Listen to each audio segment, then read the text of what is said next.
আমরা আজকে কবি ফিরোজ শাহকে পেয়েছি। এটা আমাদের জন্য এটা সামান্য একটা অত্যন্ত ছোট একটা ঘরোয়া আড্ডা। তাৎক্ষণিকভাবে উনি এখানে মেহমান হয়ে আসছেন একটা অনুষ্ঠানে। আমরা সুযোগ নিয়েছি যে ওনার কাছ থেকে একটু সময় নিয়ে ওনার কবিতা শুনতে এবং আমাদেরও দু একটা কবিতা তার সাথে শেয়ার করতে, যেন আমরা কবিতার যে অনেক রকম ভেরিয়েশন আছে, এই ভেরিয়েশনের জায়গাগুলোকে যেন আমরা একটু ধরতে পারি এবং ফিরোজ সাহেব ভাইয়ের কাছ থেকেও আমরা কিছু নিতে পারি। আবার ফিরোজ ভাই হয়তো আমাদের কাছ থেকে শুনে উনি আমাদেরকে বুঝতে পারবেন ওই জায়গা থেকে। তো ফিরোজ ভাই, আপনি যদি আপনার কবিতা কিছু পাঠ করেন এবং এর যে নির্মাণ কৌশল বা কৌশলের চেয়েও আপনার যে ভাবনা, এটার পেছনের যে ভাবনা, এই সম্পর্কে যদি আমাদেরকে একটু বলেন এবং তারপরে আমরাও দু একটা কবিতা শেয়ার করবো আপনার সাথে। অনেক ধন্যবাদ। ধন্যবাদ। ব্রাহ্মণবাড়িয়াতে আজকে আমি একটা ব্যক্তিগত কাজে এসেছিলাম। তা আপনাদের প্রত্যেকটা মুখ যেগুলো আসলে এগুলো দেখে ভীষণ আনন্দিত হয়েছে এবং আমি আমি আসলে সবসময় আমি বই পাঠের চেয়ে মানুষকে পাঠ করতে সবচেয়ে বেশি পছন্দ করি। আমি মনে করি প্রত্যেকটা মানুষ মানে she or he is the sum of thousands of books আমার কাছে মনে হয়। যে মানুষটার মানুষকে পাঠ করার ক্যাপাসিটি থাকে তার আসলে অনেক সময় অত বেশি বইয়ের কাছে যেতে হয় না। বই পড়তে হয় আমাদের শুধু আধুনিক হওয়ার জন্য, ইনফরমেশন জানার জন্য। তো আমি কয়েকটি কবিতা পাঠ করে শুনেছি। দেবদারু গাছ। নদীর পাশে একটা দেবদারু গাছ। দেখতে দেখতে নদীর ছায়াটি উঠে আসে তার দেহে, লুকিয়ে রাখে অনেক দিন। রাত হলে হেঁটে যায় দূর গ্রামে, মা গাছটির কাছে এলে ঢেলে দেয় আস্ত একটা নদী।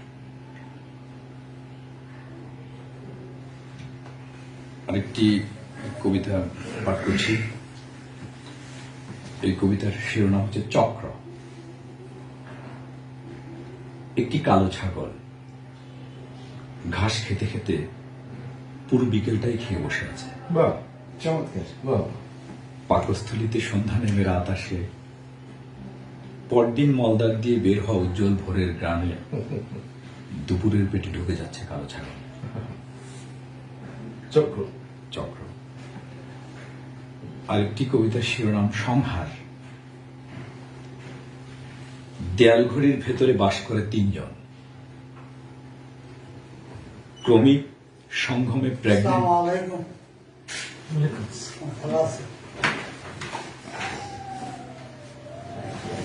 আবার করি। সংহার। দেয়াল ঘড়ির ভেতরে বাস করে তিনজন, ক্রমিক সংগমে প্রেগনেন্ট ঘন্টার কাঁটা। প্রসবের পর বৃত্তগত থেকে বেরিয়ে এসে চারজনে ছিঁড়ে ছিঁড়ে খাচ্ছে সূর্যের পোড়া মাংস। ভাই কিছু মনে করলে আরেকবার পড়বেন। আচ্ছা। দেয়াল ঘড়ির ভেতরে বাস করে তিনজন, ক্রমিক সংগমে প্রেগনেন্ট ঘন্টার কাঁটা। প্রসবের পর বৃত্তগত থেকে বেরিয়ে এসে চারজনে ছিঁড়ে ছিঁড়ে খাচ্ছে সূর্যের পোড়া মাংস। চারজন হলো কেন? বাস করতে তো তিনজন, একটু বলেন। ক্রমিক সংগমে প্রেগনেন্ট ঘন্টার কাঁটা। ঘন্টার কাঁটা যখন প্রেগনেন্ট হয়ে যায় তখন সেখানে হয়তো আরেকটি কাঁটার জন্ম নিতে পারে। এটা আমি কি মানে যদি জাস্ট হুমায়ুন সাহেবের সাথে এক লাইন অ্যাড করি, মানে এটা কি আপনি যে সময়ের যে সেকেন্ড, মিনিট, ঘন্টায় যে ইউনিট, এই ইউনিটকে আপনি কি ফোর্থ ডাইমেনশনের কথা বলছেন? ফোর্থ ডাইমেনশন আমার কাছে মনে হচ্ছে সংঘাত তো এক ধরনের বিনাশ, ধ্বংস। এক সময় টাইম মেশিনের যে বিষয়টি, যে মিনিট, ঘন্টা, সেকেন্ড, সেখানে যে ক্রমিক সংগমে প্রেগনেন্ট ঘন্টার কাঁটা যখন প্রেগনেন্ট হচ্ছে তখন সেখান থেকে হয়তো আরেকটি কাটার উদ্রেক হচ্ছে, আরেকটি ডাইমেনশনে যাচ্ছে। তো তখন তারা চারজনে যখন বৃত্তঘর থেকে বেরিয়ে আসে, যখন একদিন টাইম মেশিনটাই যখন আর থাকবে না, সময়টাই যখন থাকবে না, তখন তারা চারজনে বেরিয়ে এসে বৃত্তঘর থেকে, সেই ঘড়িঘর থেকে বেরিয়ে এসে ছিঁড়ে ছিঁড়ে সূর্যের পোড়া মাংস খেয়ে যাবে। মানে তখন এক ধরনের ধ্বংস আর কি, পৃথিবী যখন ধ্বংস হয়ে যায়। সুন্দর সুন্দর। জীবন থেকে যাবে। সমুদ্র, বাটিতে করে সমুদ্র নিয়ে আসি ঘরে, লাফ দেয় ইলিশ মাছ, বটি দিয়ে মাছ কাটতে গিয়ে দেখি সমুদ্রটা মাছ বরাবর দুভাগ হয়ে যাচ্ছে। চমৎকার।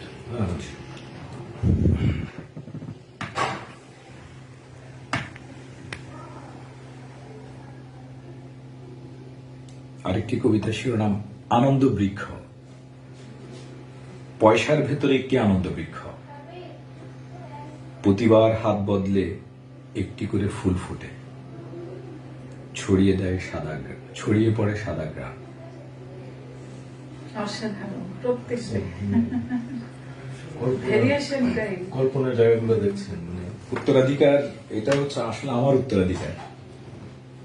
আমি লিখেছিলাম, বাবার প্লেটে আলু ভর্তার পাশে আস্ত একটি চাল, জ্যোৎস্না খেতে খেতে বাবা একদিন জোনাকি হয়ে যায়। পোড়ামরিচের অন্ধকারে দৌড়ে আয়ুরাখা অতিক্রম করেছিল মা, পান্তা ভাত আর কাঁচামরিচের পাশে উৎপন্ন শীতকাল আমার উত্তরাধিকার।